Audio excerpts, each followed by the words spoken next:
Es ist mal wieder soweit, ein neues Batch des Bookers Bourbon ist im Lande. 2023-02, die Batch-Nummer, in den USA auch The Apprentice Batch genannt, 62,75% Alkohol und, da muss ich mal kurz gucken, 7 Jahre, 1 Monat und 2 Tage alt. Ich habe ihn probiert und war erstmal ein bisschen baff. In dem Sinne, dass es für mich gefühlt ziemlich weit weg von dem war, was ich mit Bookers verbinde. Vor allem auch die Rahmendaten, also Alter und Alkoholgehalt, hätte ich, glaube ich, blind deutlich anders eingeschätzt, als es wirklich hier ist bei dem. Da sind wir dann auch schon beim Thema. Ich hatte mir da so gewünscht, dass das ein Blind-Tasting hätte sein können, denn da hätte mich wirklich interessiert, was ich blind gesagt hätte. Mir kann ich diesen Wunsch natürlich nicht erfüllen. Ich kann mir kein Blind-Tasting selber einschenken, aber ich kann sehr wohl Rolf ein Blind-Tasting einschenken. Und diesen Gefallen werde ich ihm jetzt gleich tun. Ja, Rolf darf das neue Bookers Batch blind verkosten. Ich bin gespannt, was er sagen wird, ob er ungefähr da auf meiner Linie liegt oder doch was ganz anderes sagen wird. Wird sicherlich spannend. Los geht's.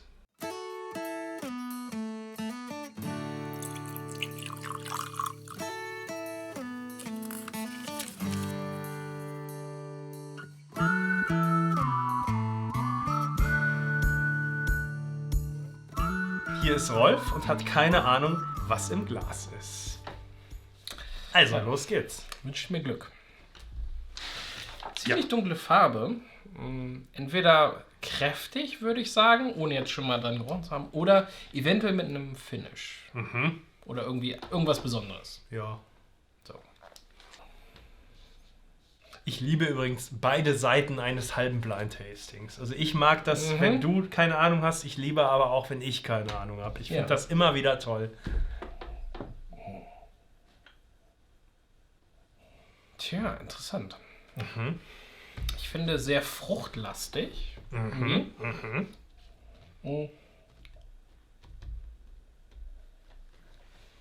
Vielleicht so Richtung Traube. Also irgendwie süßlich, aber auch ein bisschen säuerlich. Ja, verstehe. Sagen wir mal so, verstehe. Ja, also. Ein bisschen daraus resultierende Süße. Vielleicht ein bisschen frisch, grasig dahinter, aber sehr dezent. Vielleicht ganz ticken würzig, so eine Fruchtwürze. Alkoholstärke hat schon was. Um die 50%. Cheers. Cheers. Hochspannend.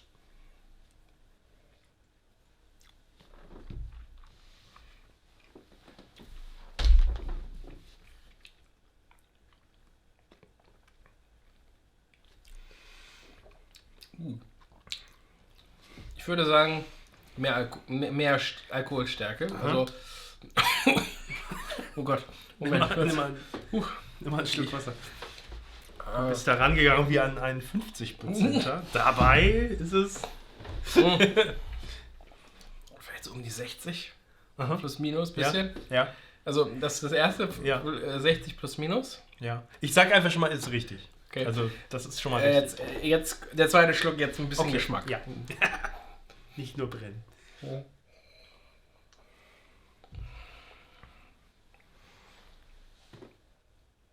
Sehr geschmackvoll, also hat was zu bieten. Nicht so viel so Eichentiefe, was man ja oft bei so starken Whiskys hat, sondern eher so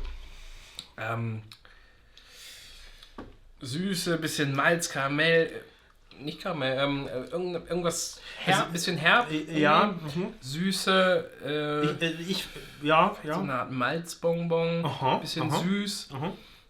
Ich finde Mais auch. Ja. Also so recht deutlich. Ja. Warte mal kurz, die Frucht, habe ich die noch? Ich finde ein bisschen was Nussiges ist da. Ob das jetzt jung ist oder nicht, kann ich jetzt weniger beurteilen. Ja, okay. Also das schmeckt man nicht unbedingt raus. Ja, sonst fangen wir mal ganz weitläufig an. Ich denke schon, es ist was Amerikanisches. Ich denke auch, dass es Bourbon ist. Beides richtig. Rye-Noten, also kein Rye sowieso, aber auch so Rye-Noten habe ich eher nicht. wenn da Rye mit drin ist, dann schmeckt man es nicht unbedingt raus, finde ich. Ja. Ist ja immer eine Sache. Recht hochprozentig auf jeden Fall, um die 60 plus. Ja. Nicht so viel Eichentiefe, wie man erwarten könnte.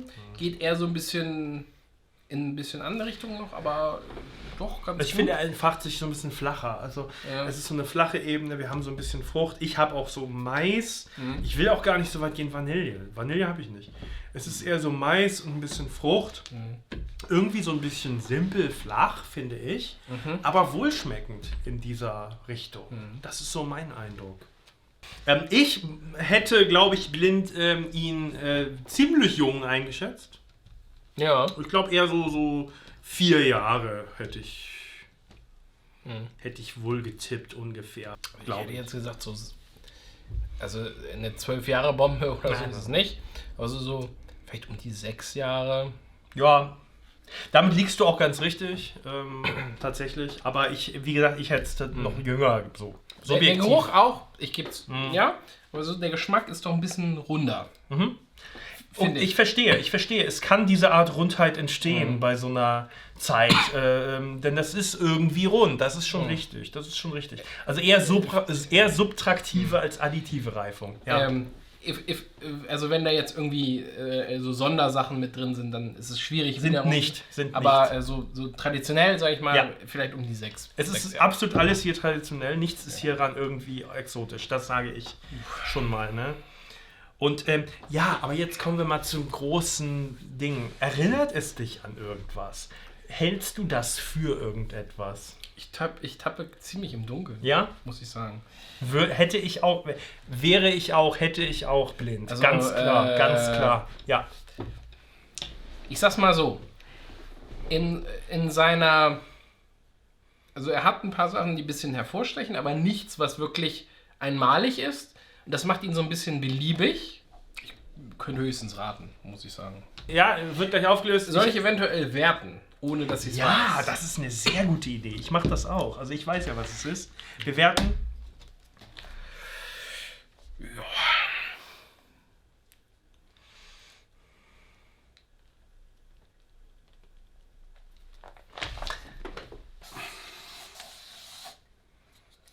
Ich bin total gespannt, was du gibst. Ich kann das schwer einschätzen gerade. Ich schwanke sehr zwischen 2. Ja, Moment. Das erzählst du uns dann gleich, zwischen welchen. Ist schon lecker. Okay, mach ich so. Ist okay. Nee, bin ich nicht. Nein. Ich muss mich noch einmal umentscheiden. Entschuldigung. 1 Minute 37 Sekunden später. So. Okay, dann. 6. Du wolltest erst 7 geben. Ja. Ich habe ganz kurz auch überlegt, ob es für die 7 reicht. Tut es aber nicht. Es ist einfach nur ganz gut. Also so mehr als solide, würde ich sagen. Es ist ganz gut. Es ist eine 6 von 10. Also, man kann es ganz gut trinken. Es ist halt auch was... Es sticht durch nichts hervor. Ich finde ihn easy sipping im super High Proof. Ja. Oder High Proof, sagen wir mal. Easy sipping. Oder? Genau, was du sagst. Ja. Gut. Du möchtest keine Vermutung anstellen? Nee. Gut, dann. Ich könnte dir natürlich sagen, du hattest schon einige davon. Ich weiß nicht, ob dir das hilft. Oh Gott. Ich rate mal. Bullet. Bullet Cast Strength. Würde passen übrigens, finde ich. Ja, Würde Bullet passen. schmeckt anders. Bullet schmeckt zwar anders, aber so der Grundcharakter von so einem Bullet Cast Strength. Es ist aber keiner, denn es ist das neue Badge Bookers. Das hätte man nicht gedacht, oder? Ne? Es ist der Bookers 2023-02. In Deutschland der aktuellste. In den USA auch The Apprentice Badge genannt. Das spielt an auf Booker Noes Schülerschaft bei seinem Onkel in den 50er Jahren. Carl Beam war sein Onkel und da fing er dann eben an in der Beam Distillery und das war sein Apprenticeship. Apprentice heißt ja so, Schülerlehrling, Auszubildender. Oha. In Amerika haben sie ja so bunte Aufkleber.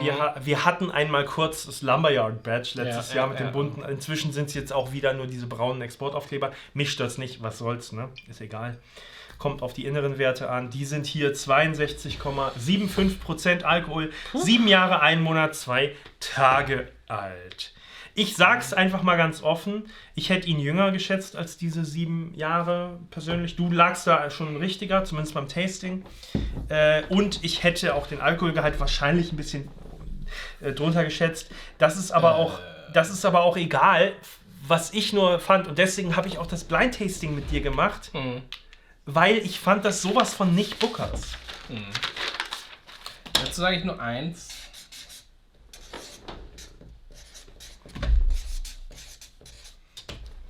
Also meinetwegen auch Eiche. Wo ist die Eiche? Ja, die ist völlig weg. Das hat für mich immer Bookers ausgemacht. Diese wirklich teilweise kompromisslose Eiche oder diese Holznote. Genau. Das hat es besonders gemacht.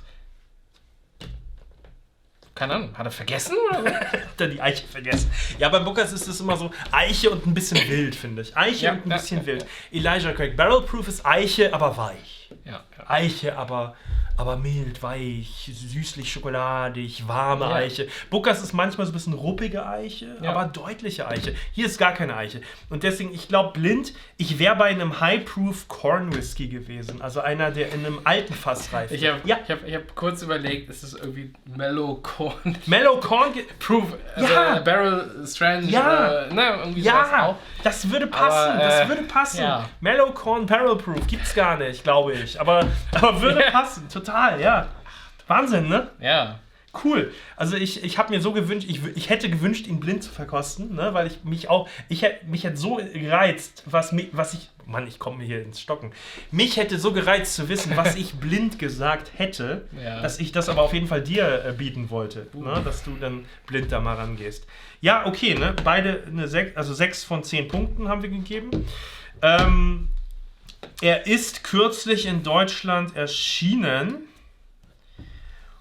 Und in den USA ist der Retail, also der UV, die unverbindliche Preisempfehlung ist $90 in Amerika.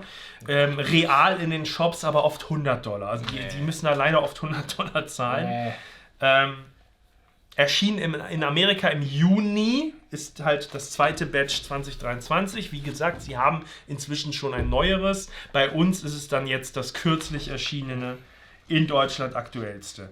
Erschien zunächst, irgendwann so Mitte November, glaube ich, für ungefähr 83 €. Nur kurze Zeit später im selben Shop schon knappe 90 €.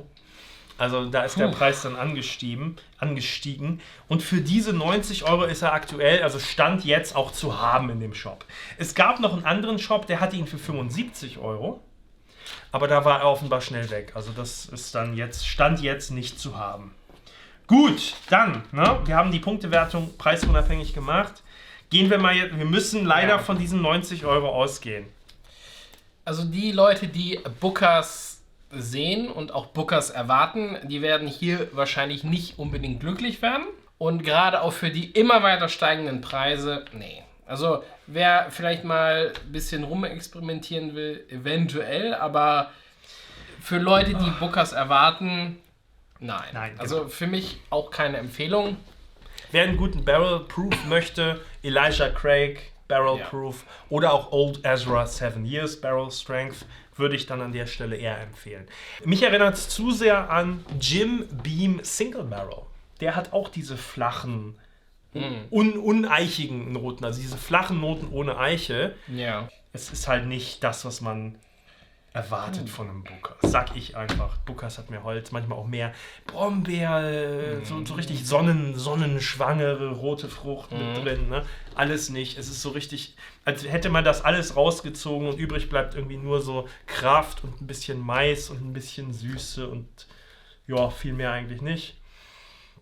Schlechteste Bookers-Badge bisher, finde ich. Ja. Sagt uns mal gerne, was ihr von diesem Badge haltet, wenn ihr es probiert habt. Ich finde richtig cool, das dir heute blind vorgesetzt zu haben. Und fühle mich auch echt ein Stück weit bestätigt. Also wenn du jetzt gekommen wärst mit, oh, Eiche, Brombeere, tief, ne, dann hätte ich auch mich gefragt, was ist mit mir los?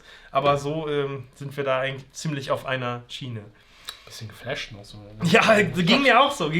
So Burkas ist ja auch irgendwie so ein Standardname. Ja, Burkas ist eine Institution letztlich, ne? Ja, aber gut. Naja, vielen Dank fürs Zuschauen und bis demnächst bei The Bourbon Diaries.